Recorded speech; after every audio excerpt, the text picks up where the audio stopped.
Don't just see it. Get the net. Live it. She makes me feel kind of funny, like when we used to climb the rope in gym class. Smell it. I'm just glad there was no need for a body cavity search. Be it. Hi, Wayne. Paramount Pictures presents Wayne's World. We're not mental or anything, so don't be afraid. Rated PG-13. Starts Friday, February 14th at theaters everywhere. Wayne's World is a really fun, entertaining comedy. It's an absolute gem. It's a classic. It really does pop when it comes to its visuals. The visuals are quite impressive for a comedy. It's very unique in how it presents itself, how Penelope Spheeris handled the movie when it comes to the direction and the sweet cast and all of the other different elements of the movie. They really come together so well visually. And not only that, the film also has an original recipe for success. Not only financially, but creatively, as well as with its comedy.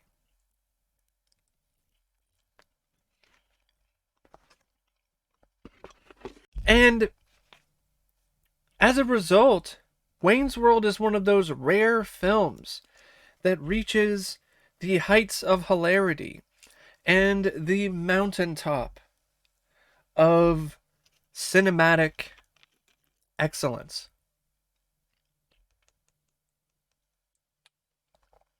A big reason why Wayne's World is such an excellent comedy is the fact that it didn't have to tap into a formula for success. It already had one from the beginning because the characters of Wayne and Garth, played by Mike Myers and Dana Carvey, were already really popular among a really large number of people in pop culture and in the 90s at the time. A lot of the audiences that the film was catering to were already very familiar with these characters and were already invested in whatever story that this film was going to tell. And as a result, it didn't have to do things that other comedies or other films tend to have to do, where they have to wind up really working hard to create a certain formula that works and try to catch lightning in a bottle. But in this case, they already had that lightning, and all they needed to do here with the film is find a way to harness it and to use the lightning that they already have captured and power an even bigger, better, and more ambitious kind of story compared to what audiences had seen before on SNL. And I also feel that bringing on board a director like Penelope Spheeris, who was already tapped into what audiences at the time were looking for when it comes to a rock and roll kind of film, was also a very inspired and very brilliant bit of decision making by Paramount and the producers. And she had this motto for the production: fast and funny. And that really does encapsulate the film. It's a very fast-paced movie, and it's also one of those films that has a lot of gags that are just thrown at you constantly, one after another. And sometimes you have some hits, like Cream of Some Young Guy, or other times you have ones that don't quite land. But because of the pace, because of the energy behind everything, and the energy on the screen, the moments where the joke kind of dies, you're able to move past them pretty quickly. And the film is still consistently funny, despite the moments when it doesn't quite get you rolling in the aisles. Now, Penelope Spheeris, I think, also deserves a lot of credit in terms of maintaining that energy that I'm talking about. The energy that, honestly, I wish I could have right now. But, you know, it's a very energetic, wild, crazy movie. And the direction really does fit the style. If you didn't have a director who was willing to go out and have this kind of frenetic madness when it comes to the direction, the film wouldn't play as well as it does. You have moments that just seem like they're out of place. But that's not the case of this movie. I feel that Penelope really did find a way to balance her direction and her style and her talents in a fashion that suited the approach that the film was trying to take. And it's two stars in Dana Carvey and Mike Myers that are very off the cuff. They're very into improvisational comedy. And she even would say things to Dana on the set like, hey, if you want to keep a certain bit in the movie, do it faster. Because I'll be able to keep it in if you do it fast. But if you don't do it fast enough, I don't have the time. Because this is a very fast and furious production. It was, in a lot of ways, a typical SNL rehearsal on steroids. Because it was a similar kind of madness and approach to just really just trying to bang it together, knock it out as quickly as possible. And I think the fact that Mike and Dana already had a lot of experience dealing with that kind of pressure, I think that enabled the film to still have this laid back and fun atmosphere on the set, and enabled them to feel like they're comfortable, and also enabled them to be able to work with such a frenetic shooting schedule because they already knew what was going on. In fact, on Wayne's World, they had more time than what they were used to. So there were moments where they felt like it was taking forever, while other people on the set and other members of the cast and crew felt completely differently. And Penelope, she really tried to have a voice for everybody, for Dana, for Mike, for the producers, for the writers, and also lent her own personal stamp on things. But she really made an effort to make it a collaborative film when it comes to everybody's approach. And I really do feel that was very paramount, no pun intended, to this film's success. And, well, yes, the direction is not anything that's going to blow you away in terms of how the shots,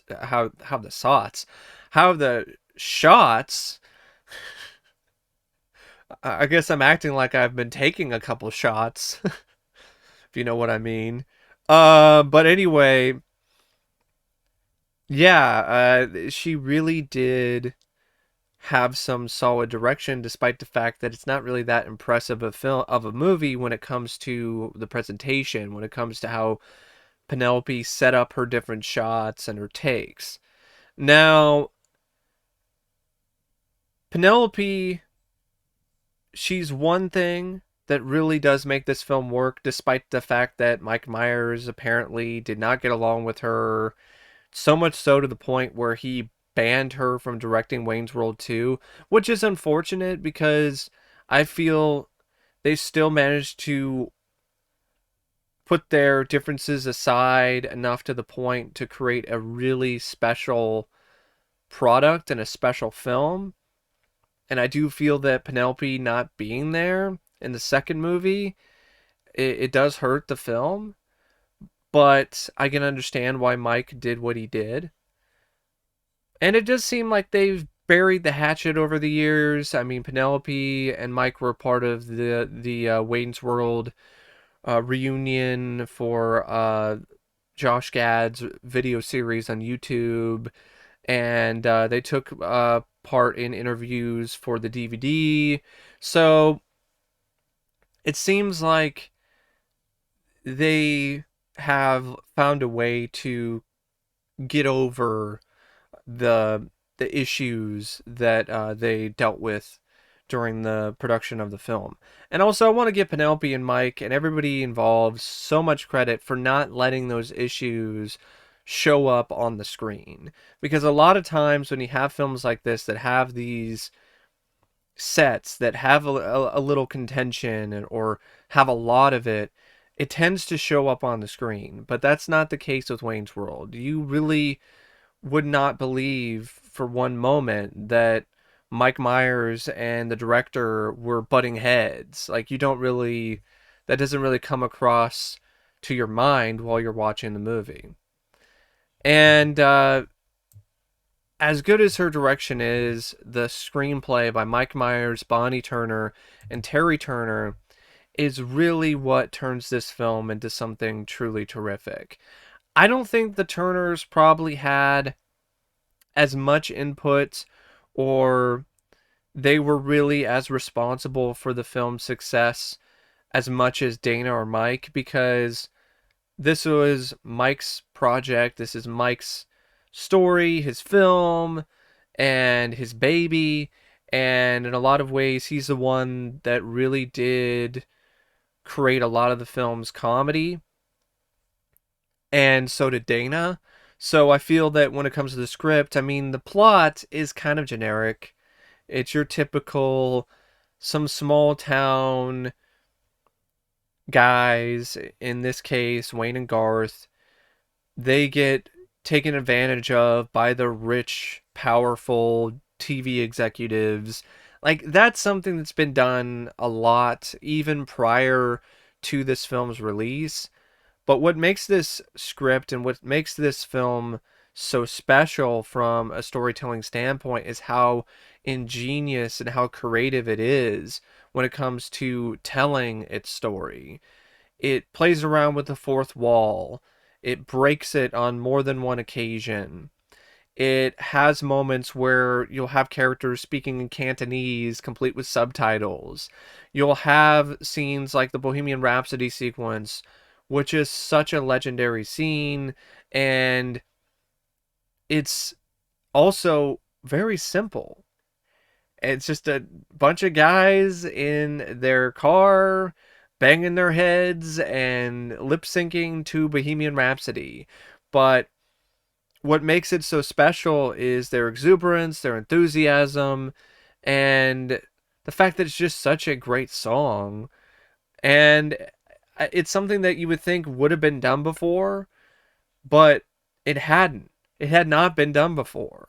So once the film decided to do that, and that was due to Mike Myers because he remembered doing something similar when he was young growing up, and he wanted to have Bohemian Rhapsody, and the producers were kind of like, I don't know, I think we should go with Guns N' Roses. And there was a lot of struggle between the producers and Mike Myers. Mike even threatened to quit. And they also had some issues getting the rights. So much so to the point that one of the producers had to fly to Japan and only got the rights for Bohemian Rhapsody 2 days before they were going to start shooting that scene. So, one of the most iconic scenes in the film almost wasn't even in the movie, and almost was completely different. It just shows you that sometimes things were truly meant to be.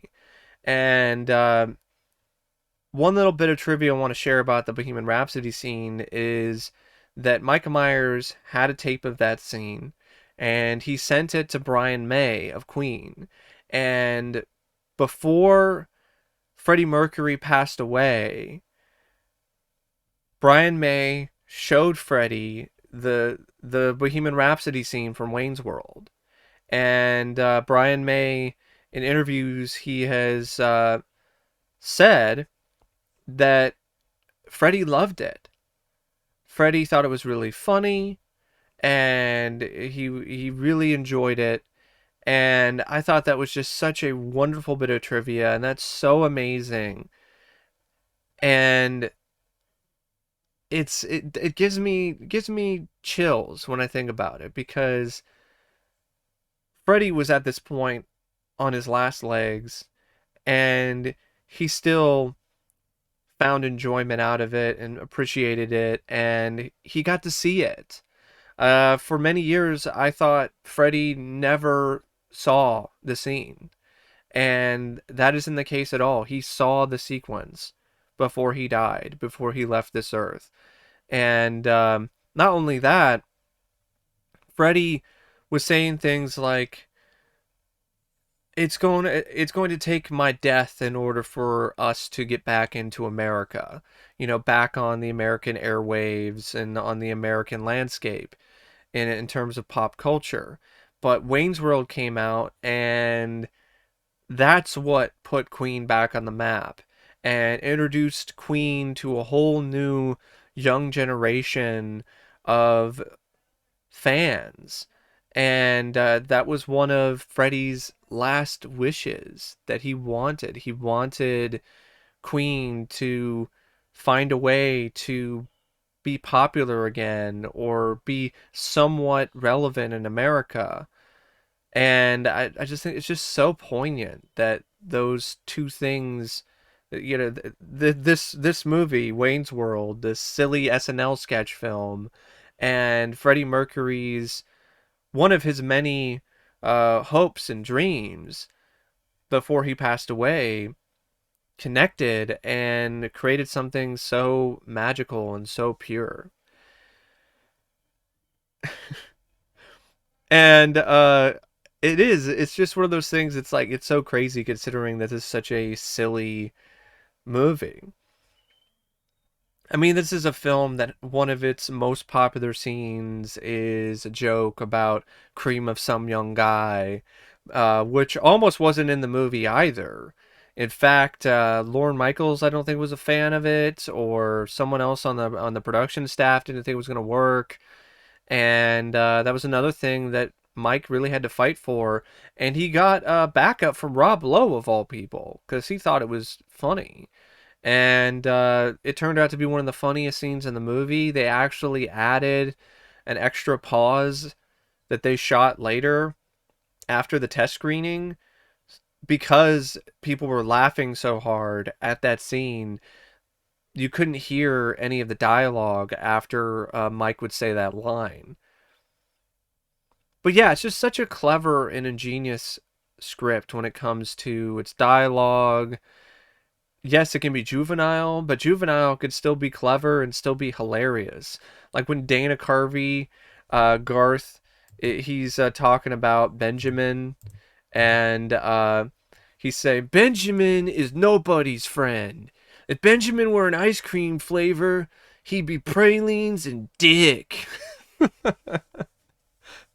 And one of my favorite scenes in this film that never ceases to get me cracking up is when Wayne and Garth are doing their rehearsal for the new and improved version of Wayne's World. And they're doing that bit where they're behind a blue screen and they're acting like they're in New York, Hawaii, Texas, and then they're whisked away to the magical land of Delaware. Hi, I'm in Delaware. It's just how random it is, how awkward the transition is. It's absolute gold. I love it. I love the moments where it breaks the fourth wall. I love the stuff when Wayne will like open the door and then there's like a bunch of martial artists training, and Wayne will just talk to the camera and say something along the lines of, I've always wanted to have a scene like that in one of my movies. So it was a really fun film in terms of how it just played fast and loose with the structure of a story. I mean, you even had cameos from Robert Patrick as the T-1000 holding up a photo being like, have you seen this boy? And that's just so fun and innovative and ingenious. And there's other bits too, like the sponsored, the sanitized, the homogenized version of the Wayne's World theme for the new Wayne's World show brought to you by Noah's Arcade. That's a great bit of satire on what can happen when something that's so pure, like the Wayne's World cable access show, is bought by a bigger studio, and then they try to rebrand it, and it's so lame, and it's so much cringe. And that's one of the funnier scenes in the film too, just seeing Mike Myers and Dana Carvey's reaction to hearing that butchered version of the Wayne's World theme. And also the 3 different endings, the Scooby-Doo ending, the really dark ending when Benjamin wins, and then the super happy ending where Cassandra gets her record deal and Wayne gets Cassandra back and everybody lives happily ever after.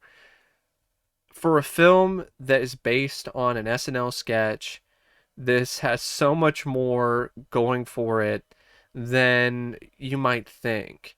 There's a reason why it's considered to be a classic, why a lot of people really enjoy and find this film to be so entertaining, and a lot of it has to do with Mike and Dana, their skills as comedians, and their ability to just work inside of such a frenetic landscape when it comes to a film like this.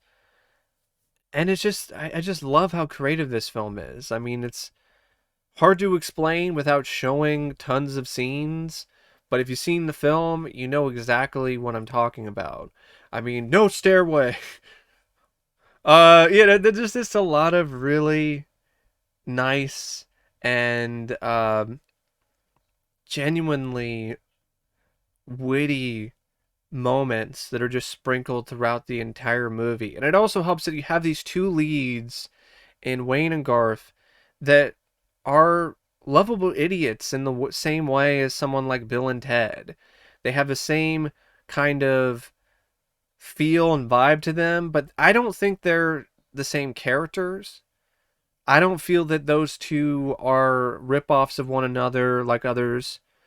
I still feel that Wayne and Garth, they do their own thing, and they're different enough that they have a different feel, but it's a similar enough vibe that it really does feel good to watch these 2. You have a good time with these 2 characters, and as a result, it's just such an entertaining ride to watch these 2 interact with one another.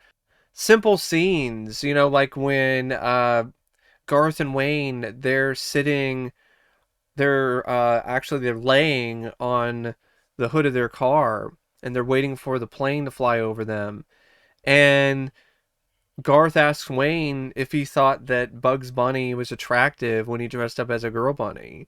And then Wayne just laughs hysterically. That's the kind of stuff that really makes this film special, because that's a bond that feels so genuine. It doesn't feel like it's fake. And that's another thing that's a testament to the director, Penelope Spheeris, because Penelope, she put in Mike's real laugh in that scene. Because when they were shooting that scene, Dana was just being Dana, just messing around, and it was cracking up Mike Myers, and she had the camera on and captured that moment and decided to put that moment in that scene. And that's a big reason why this film is so fun, is because these 2 guys, you buy that they're friends, and it's a friendship that a lot of people really aspire to and want to have with their best friends. And I think it also is something that a lot of people relate to when it comes to their friendship. Those kind of special moments. And of course, it's a great cast. I mean, Mike Myers, Dana Carvey, Tia Carrere. Mike Myers fought for her. He wanted an Asian woman to play the love interest. that's what he wanted, and that's what he ultimately got. And Tia Carrere was terrific. She could sing, she could believably kick ass, she was hot, and it kickstarted her career, and I'm not the only one that's thankful for that. I mean, Tia Carrere is just great, and she was a little rough when it comes to her line delivery at times here, but her charisma and her ability to really grab you worked. It made it work despite the fact that, she was still trying to figure out the ropes when it comes to acting. But you have Rob Lowe in the first of what would be many comedic performances. Lara Flynn Boyle plays Stacy, the psycho hose beast, ex-girlfriend of Wayne, who is just obsessed with him and constantly runs into him all the time, buys him a gun rack, which apparently is based on reality. That actually happened to Mike Myers. One of his ex-girlfriends actually did get him a gun rack. So he incorporated that real life situation and scenario into the film. And a lot of those real life scenarios are some of the funniest parts of the movie. Brian Doyle Murray as Noah Vanderhoff. Sphincter Boy. Kurt Fuller.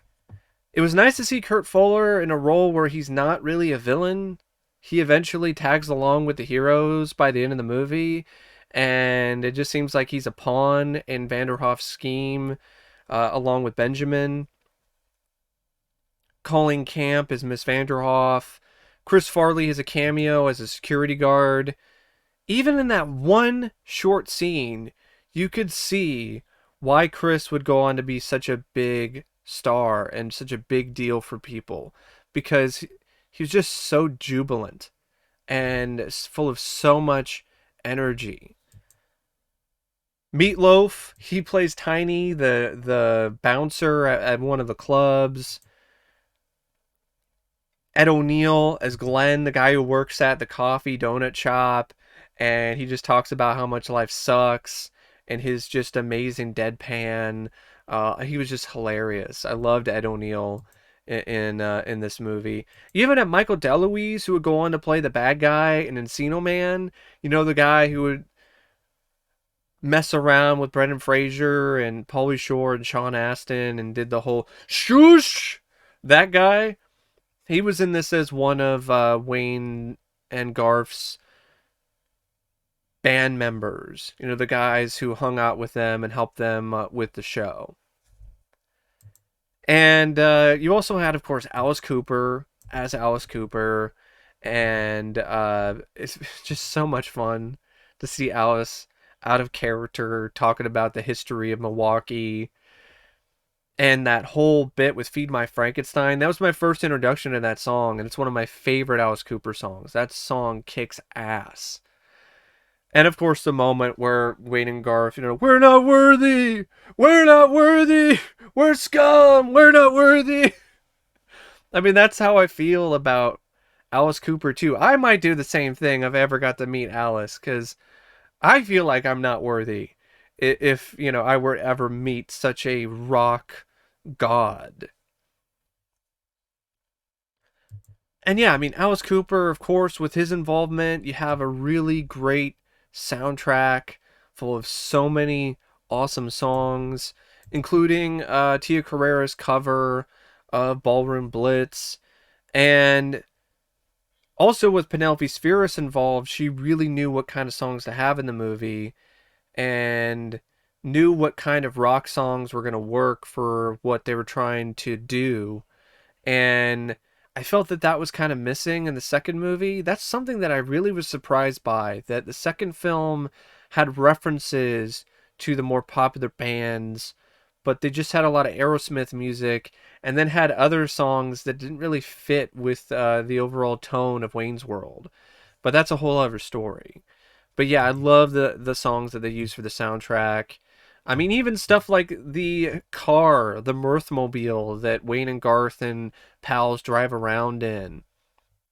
and the look of the coffee and donut shop, and the clubs. The production design was really good for this. They did a good job working with their budget of $20 million. And the score by J. Peter Robinson, it was fine. There wasn't a whole lot of music. It was more of a film that was focusing more on the songs from the soundtrack and other things. Like, for it, really, a lot of the music was Tia Carrere and the band that she was working with. So J. Peter Robinson, who's a very talented composer, there really wasn't a lot that he was working with here. But he managed to do a decent enough job. It's not like it was bad by any means. And, I mean, perfect running time. 95 minutes. That's with the end credits. Without the end credits, which, I mean, the end credits are funny because they have moments where Wayne and Garth will interrupt the end credits and break the fourth wall during the end credits. So smart, so clever, so funny. And yeah, there's never really a dull moment with this one. It goes by at a really quick pace. All the other technical aspects of it, from the cinematography by Theo Van Dyson and the editing by Malcolm Campbell, they're all really well done, really effective.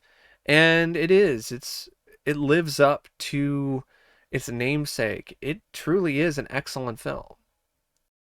And I most definitely did find Wayne's World entertaining, whimsical, and yet relevant, with an underlying revisionist conceit that belied the film's emotional attachments to the subject matter.